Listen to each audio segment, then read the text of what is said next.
ఇప్పుడు మనం 2024వ సంవత్సరం ఆగస్టు నెల 1వ తేదీ నుంచి 31వ తేదీ వరకు ద్వాదశ రాశుల్లో 2వ రాశి వృషభ రాశి వారి జాతకం జ్యోతిషం ప్రశ్న శాస్త్రం అనే జానకిరామ్ని అడిగి చూద్దామండి. జానకి వృషభ రాశి వారి జాతకం చదువు, విద్య, ఉద్యోగం, వ్యాపారం, ధనం, సంతాన యోగం, విద్య యోగం, అనుకున్న పని చేసే పనిది ఎలా ఉంది, మనశ్శాంతి, యోగ బలంది, గృహబలంది, వాస్తు బలంది, వ్యాపార బలంది, సంతాన బలంది, కుటుంబ బలంది, లక్ష్మీ యోగ బలంది, అడవపడ్డ యోగంది చూడు.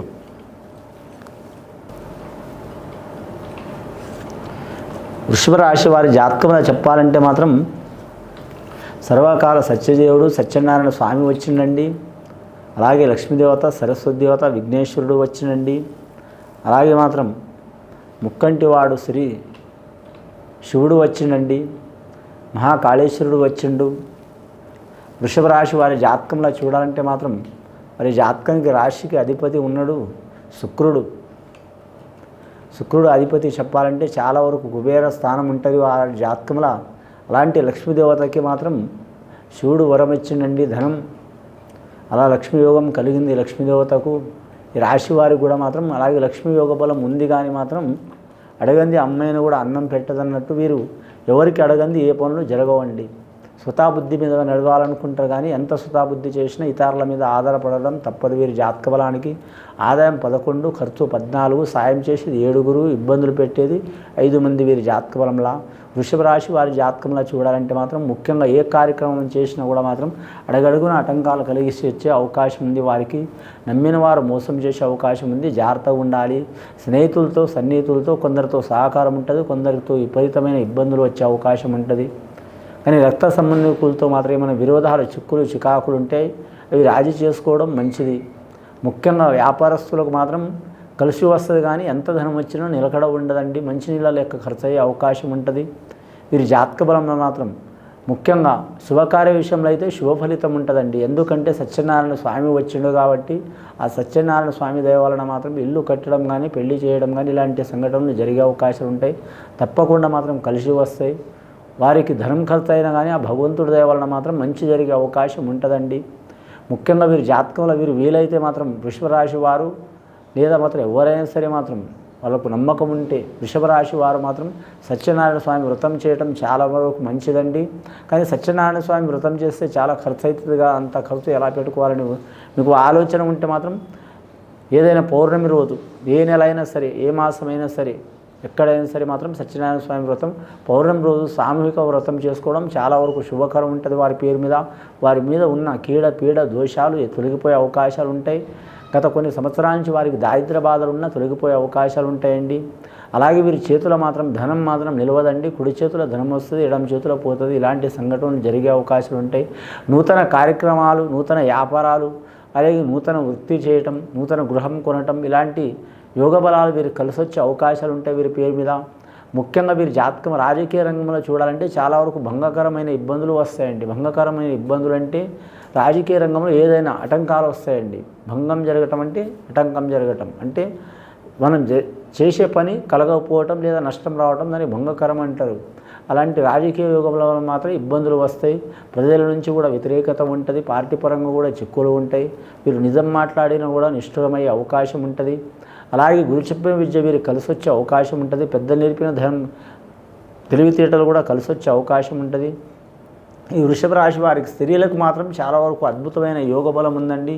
వివాహం కాని వారికి తప్పకుండా ఆ భగవంతుడి దయ వలన, సర్వేశ్వరుడి దయ వలన వివాహ ప్రయత్నాలు మాత్రం వారికి మంచి యోగ బలం కలిసి వస్తుంది. అలాగే సంతాన దోషాలు ఏమైనా ఉంటే అమ్మవారి దయ వలన, సంతాన లక్ష్మి దయ వలన ఆ సంతాన దోషం తొలగిపోయే అవకాశం ఉంటుంది. వారు కోరుకున్న సంతానం కలిగే అవకాశం ఉంటుంది. కానీ అదృష్టం పుట్టుక నుంచన్నా ఉంటుంది, తల్లిదండ్రుల నుంచన్నా ఉంటుంది, అత్తమాల నుంచన్నా ఉంటుంది, భర్త నుంచన్నా ఉంటుంది, లేదా సంతానం నుంచన్నా ఉంటుందండి. ఆ సంతానం నుంచి వీరికి లక్ష్మి కలిగే అవకాశం ఉంటుంది. అలాగే స్త్రీల సంతానం కలిగిన లక్ష్మీదేవత ఉంటుంది గర్భిణీ స్త్రీలకు. అలాగే పురుష సంతానం కలిసిన కూడా మాత్రం వారికి శుభమే జరుగుతుంది. కానీ అశుభమైతే జరిగే అవకాశం లేదు. ఏదైనా అశుభాలు, చిక్కులు, చికాకులు ఇలాంటి దరిచేరని చాలా విడిచిపెట్టని పీడలు, చిక్కులు, చికాకులు ఉంటే మాత్రం ఆ ఈశ్వరునికి మాత్రం రుద్రాభిషేకం చేపించడం చాలా మంచిది. లేదా జలాభిషేకం, అలాగే వారి భస్మాభిషేకం, అలాగే తేనె అభిషేకం, ఆ ఈశ్వరునికి అభిషేక ప్రియుడు ఈశ్వరుడు కాబట్టి చేపించడం చాలా వరకు మంచిదండి. మాస శివరాత్రి రోజు చేయాలండి. చాలామంది అనుకుంటారు ఒక మహాశివరాత్రి అనుకుంటారు, కానీ సంవత్సరానికి 12 మహాశివరాత్రులు ఉంటాయండి. అమావాస్యకు ఒక రోజు ముందర వచ్చే చతుర్దశి రోజు, బహుళ చతుర్దశి రోజు వారికి చాలా వరకు మాత్రం మాస శివరాత్రి లెక్క వస్తుందండి. ఆ మాస శివరాత్రి రోజు ఆ సర్వేశ్వరుడికి మాత్రం రుద్రాభిషేకం చేయించడం, భస్మాభిషేకం చేయించడం చాలా వరకు శుభకరం ఉంటుంది. కానీ వారి వ్యాపారస్తులకు కూడా కలిసి వచ్చే అవకాశం ఉంటుంది, కళాకారులకు కూడా కలిసి వచ్చే అవకాశం ఉంటుంది. వారు కూలీ చేసేవారైనా, అలాగే మామూలుగా ఉద్యోగస్తులైనా, మామూలుగా విద్యార్థులైనా, లేదా చాలా సామాన్యమైన కుటుంబంలో ఉన్నవారి నుంచి వారు చాలా కుబేర స్థానంలో ఉన్నవారికి కూడా కలిసి వచ్చే అవకాశం ఉంటుంది. మానసిక ప్రశాంతత ఉంటుంది. అలాగే వారి జాతకంలో చూడాలంటే మాత్రం అగ్ని సంబంధమైన విషయంలో జాగ్రత్తగా ఉండాలండి. కరెంటు విషయం కావచ్చు, లేదా మోటార్ విషయం కావచ్చు, అలాగే మాత్రం వాహన విషయంలో కావచ్చు, చాలా జాగ్రత్తగా ఉండాలి. ముఖ్యంగా వీరి పేరు మీద చూడాలంటే మాత్రం వీరి జాతకంలో మాత్రం లక్కీ నెంబర్ 6 వచ్చే అవకాశం ఉంటుంది. శుక్రవారం, గురువారం, మంగళవారం చాలా వరకు మంచిది వీరి పేరు మీద. అలాగే 15వ తేదీ పుట్టినవారు, 24వ తేదీ పుట్టినవారు, 6వ తేదీ పుట్టిన వారికి చాలా వరకు అనుకూలత, యోగబలం ఉంటుంది. ఏ నెల అయినా, ఏ సంవత్సరమైనా. అలాగే వీరి జాతకంలో చూడాలంటే 20 నుంచి 30 లోపల వయసు ఉన్న వారికి మాత్రం ఇబ్బందులు తప్పవండి. ధనం గురించి, కుటుంబం గురించి ఇబ్బందులు తప్పవు. 30 నుంచి 40 వరకు వయసు ఉన్న వారికి మాత్రం చాలా వరకు మంచి ఫలితం ఉంటుంది. 40 నుంచి 50 సంవత్సరాలు ఉన్న వరకు లక్ష్మీకళ యోగబలం ఉంటుంది. 50 నుంచి 60 సంవత్సరాలు ఉన్న వరకు మాత్రం వారి ఆరోగ్యరీత్యా ఏమైనా చిక్కులుంటే తొలగిపోయే అవకాశాలు ఉంటాయి. స్త్రీలైనా, పురుషులైనా. 60 నుంచి 70 సంవత్సరాలు ఉన్న వారికి మాత్రం వారి జాతకంలో శుభ ఫలితాలు కలుగుతాయండి.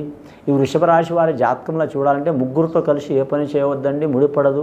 ఎవరికి వారి ఎమనకు తీరి అన్నట్టు ఉంటుంది. అంటే వారితో కలిపి ముగ్గురు. వారి జాతకంలో చూడాలంటే మాత్రం ముఖ్యంగా వీరి పేరు మీద మాత్రం ఏ పని చేసినా మాత్రం ఘాతవారం చేయొద్దండి. ఆదివారం కలిసి రాదు వీరి జాతకంలో. అందులో అమావాస, అష్టమి రోజు మాత్రం చేయకూడదు.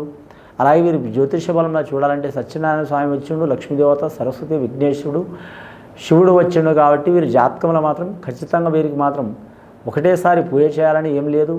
మీకు వీలైనప్పుడల్లా మాత్రం ఎప్పుడైనా వీరికి పూజ చేయటం చాలా మంచిది. గంటల తరబడి పూజ చేయాలని ఏం లేదండి. మీకు మనస్ఫూర్తిగా ఓపికతో ఒక 5 నిమిషాలైనా సరే పూజ చేస్తే చాలా వరకు మంచి జరిగే అవకాశం ఉంది. అలాగే వీరి జాతకంలో చూడాలంటే మాత్రం విదేశాల యోగం చేయాలనుకునేవారు, ఏరే దేశం, ఏరే రాష్ట్రం పోవాలనుకునేవారు కూడా అనుకూలం కలిగే అవకాశం ఉంది. ఇంకా రుణాలు తీయాలనుకునేవారు మాత్రం టైం తీసుకొని తీయటం మంచిది. రుణం ఇవ్వాలనుకునేవారు 1-2 సార్లు ఆలోచించడం మంచిది. వీరి జాతక బలంలో అన్నదాన యోగ బలం కూడా కలిసి వచ్చే అవకాశం ఉంది. ఇక వ్యాపార విషయంలో చూడాలంటే ప్రతి ఒక్క వ్యాపారం అవంతరాలు కలిగి కలిసి వచ్చే అవకాశం ఉంటాయండి.